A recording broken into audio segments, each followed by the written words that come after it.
செங்கோட்டையன் மூலம்தான்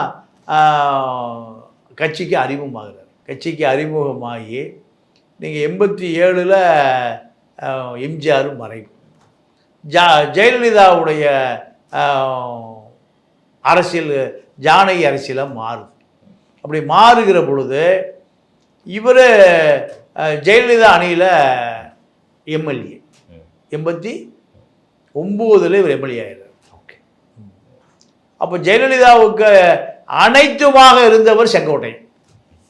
செங்கோட்டையன் மூலம்தான் இவர் அதிமுகவில் அடுத்த கட்டத்துக்கு நகர்றார். கொண்டு வந்ததும் அவரு தான், அடுத்த கட்டத்துக்கு நகர்த்துறதும் செங்கோட்டையன். ஆமாம் ஆமாம். அப்போ 91ல் அவர் ஜெயலலிதாவுக்கு நேரடியாகவே அறிமுகமாயிடுறார். அறிமுகமான பிறகு சேலம் மாவட்ட செயலாளர் பொறுப்பு தராங்க. ஆமாம் ஆமாம். இது பொறுப்பு தருவதற்கு, அதாவது நீங்கள் எம்எல்ஏ சீட்டு கேட்கும் போதே நீங்கள் அங்கே ஒரு ஒன்றிய செயலாளர் அவர் எனக்கு வேண்டாங்க, அவருக்கு அந்த பழனிசாமிக்கு எம்எல்ஏ சீட்டு கொடுங்கன்னு அவர் ஒதுங்கிக்கிறார்.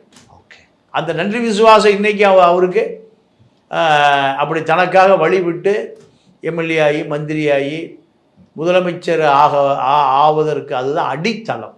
ஓகே, அந்த அடித்தளம் விட்டவரை இன்னைக்கு வரைக்கும் அவர் நன்றி விசுவாசம் அந்த அவங்க பழைய ஒன்றிய செயலாளர் இன்னைக்கு வச்சிருக்காரு. ஓ, இன்ன வரைக்கும் அவர் ஒன்றிய செயலாளர். ஆமாம், இவருக்கு விட்டு கொடுத்தாருல அந்த ஒன்றிய செயலாளரை, அந்த எம்எல்ஏ பதவி விட்டு கொடுத்த அவர் இப்போ அவர் அதே ஒன்றியத்துக்கான செயலாளராக இன்னைக்கு வரைக்கும் வச்சிருக்காரு.